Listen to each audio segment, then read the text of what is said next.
So, God from the inside out. That's today's talk. God from the inside out.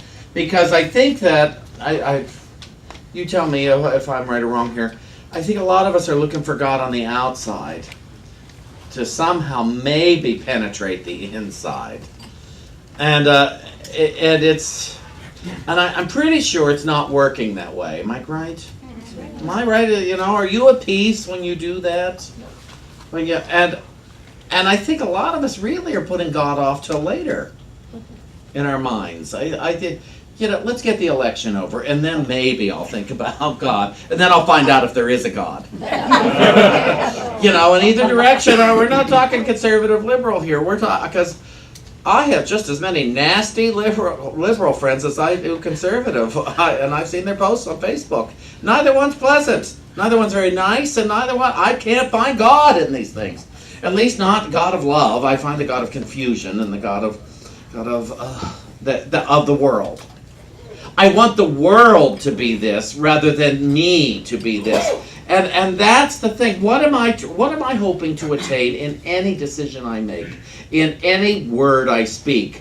Is my word trying to take me closer to a consciousness of God or further away from it? Are my thoughts trying to take me closer to a consciousness of God or further away from it? In 12 steps, we say, your actions and your words are either taking you toward a drink or away from one, toward a drug, away from a drug.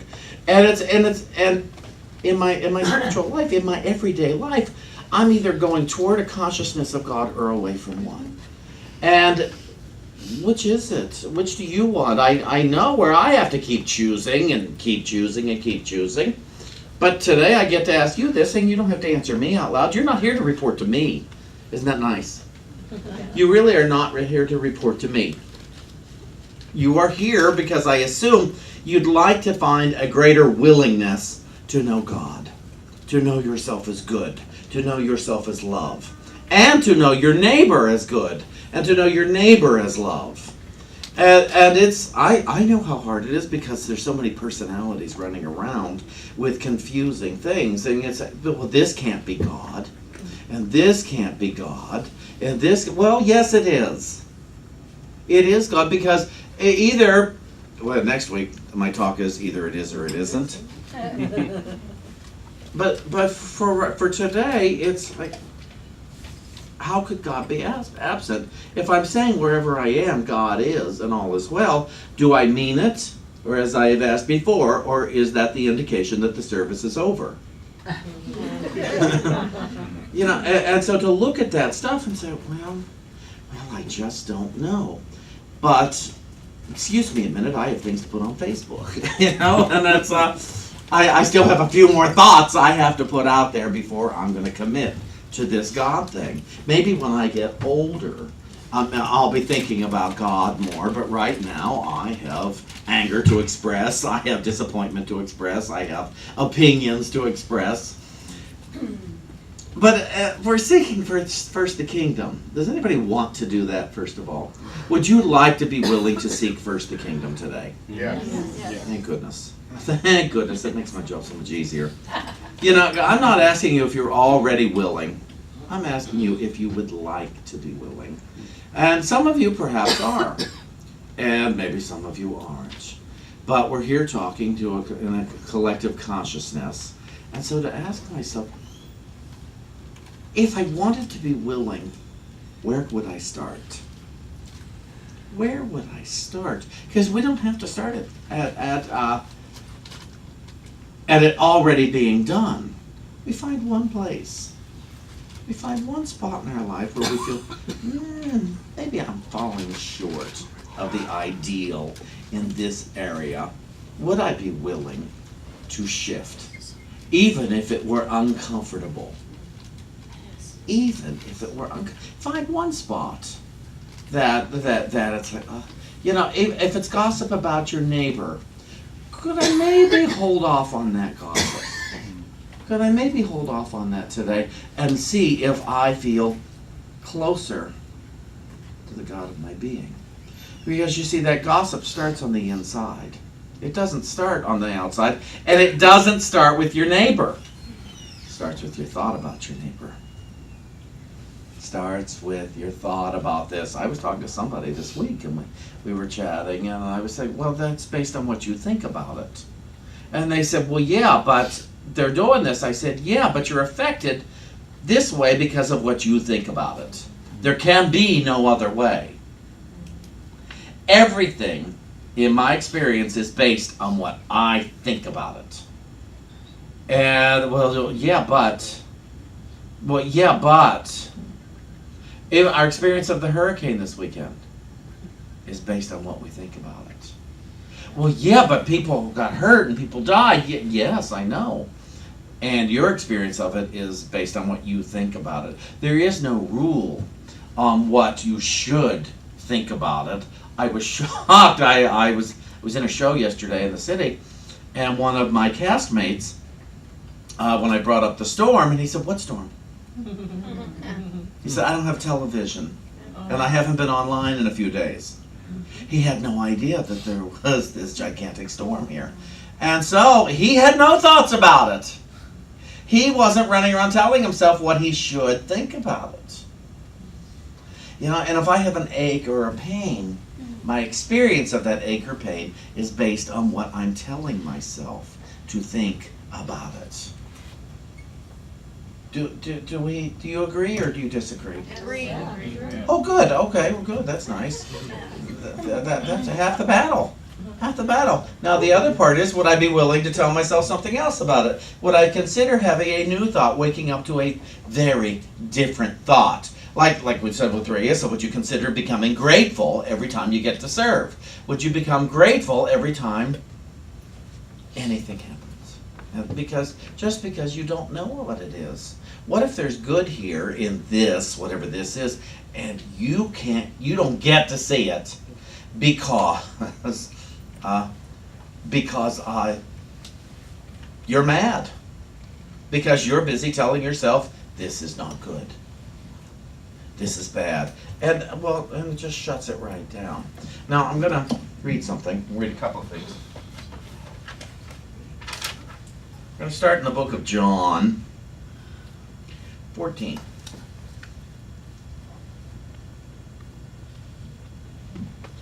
Let not your hearts be troubled. Believe in God. Believe also in me. Now Jesus is speaking here, and I'm going to ask you to take it out of any traditional concept that we're here to praise Jesus, because we're not. But we're using Jesus as a teacher and a way shower here, and think of it this way. Think of it similar to what I do here, and then I say, I did this, it worked for me, try it. That's what Jesus is telling the people here. This worked for me, let's see if it can work for you. That's what he's saying when he says, follow me. So, in my Father's house are many rooms. If it were not so, would I have told you that I go to prepare a place for you? Now, what does that mean, many rooms? Many rooms? Well, apparently it means many ways of thinking. There are many ways of thinking to get to the truth. There's all sorts of ways to get to the truth. We're not stuck with one path.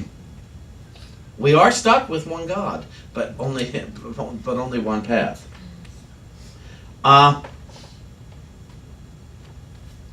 We get down here. Down to verse 5, Thomas said to him, Lord, we do not know where you are going. How can we know the way? And Jesus said, I am the way and the truth and the life. No one comes to the Father but by me. Now, remember, this is a translation. But my understanding of this is, Jesus is saying, the only way we're all getting into heaven is if I see you correctly. Now, heaven is a place right here, right now, and it's a state of thinking. It's not a place for later. It's a state of... So Jesus is saying, you guys can't get into the kingdom, and I can't get into the kingdom until I see all of us correctly, see all of us in truth, until I'm willing that all of us come into the kingdom. I can't get in until I let you guys in. And as long as I'm holding even one of you out, I can't get in. That's what makes this spirituality stuff so difficult. It's like, oh, there's got to be some exceptions. Oh, there's got to be a few people I'm allowed to that are so terrible I would keep them out and I could still get in. What's going over here in a wheelchair gallery? I know, handicapped of spirit as well, huh? I know it's painful because we have thoughts about these people and we think these thoughts are true. It's his brother. I know, the Christian. He has a brother comes over and sends him to hell on a daily basis, and it's all in the name of God. And I'm Satan, according to his brother. He yells above. Here we go. I can't get in to the heaven state of thinking right now unless I let you guys in. And you guys means everybody. The issue is I have thoughts, and I've been telling myself that my thoughts are true. Do you understand that? What if, this is the best part, what if my thoughts haven't been true? What if what I've been thinking isn't true? The stuff about me, the stuff about my brothers and my sisters isn't true. Well, then now we've opened up a whole doorway of possibility. Now, when we start to go, maybe it's not true, and maybe I don't even want it to be true anymore. Would I be more off the hook and, free if what I've been thinking, positive or negative even, isn't true? And I just, in my prayer time, said, I am open to truth. I am open to knowing that which does not change. I am open to knowing all that does not change. And then we start to witness. Oh, and that's going to be our wilderness experience, because we'll get to a place where we don't know anything. And that's the Jesus message here, is he's saying, I opened up to a place where I was willing to be wrong about everything, right about no thing, and free. Right no longer became important. Present is what became important. To become present in the presence. To become present in love, even though I don't know what love is. To become present in joy, even though I don't really know what joy is. To become present in peace, even though I don't know what peace is. To become present, but I know it's good. I think we can assume love, joy, peace, they must be good. How silly that if they weren't. But they must be good, even though I don't know exactly what they mean. I can't define them satisfactorily. If I were to ask you, what is love? What would you tell me love is? Jen? Love is God, I guess. What? I don't know. God? Okay. Love is everything. What does that mean? Love is everything. What does that mean? I don't know. Exactly. Okay. You got it right. Exactly. So I spit on the front row. Exactly. I don't know. But do you want it? Yes. There we go. You know you want it, even though you don't know what it is. And fury and rage and resentment, we seem to want that, even we think we know what that is. But it's not giving us the peace that we say we want. How many people have changed things in your world? Your garage, your attic, whatever it is, your wardrobe, and you still haven't been happy or at peace? Okay, so it tells us joy does not come from the outside in. It won't stop us from trying, but if I could just get somebody to change, then maybe I could be happy, but I never do.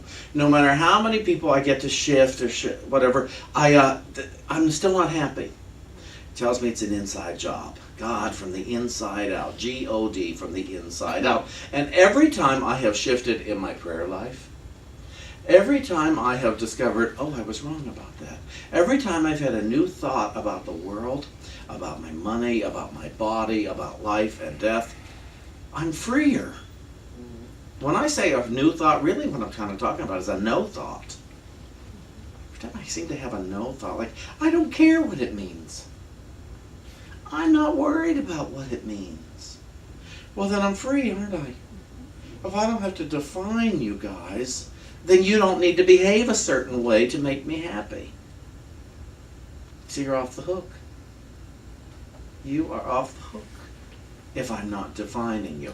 But as soon as I do, then you better follow my rules or I won't be happy.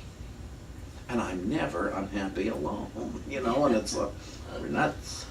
So if we get over here, I love this. I know my truth life. No one comes to the Father but me. If you had known me, you would have known my Father also. Henceforth you know him and have seen him. Now verse 8 says, Philip said to him, Lord, show us the Father and we shall be satisfied. See, they had that much faith in Jesus, but they didn't have that much faith in themselves. Well, they almost had that much faith in Jesus. Because then it says, Jesus said to him, have I been with you so long, and yet you do not know me?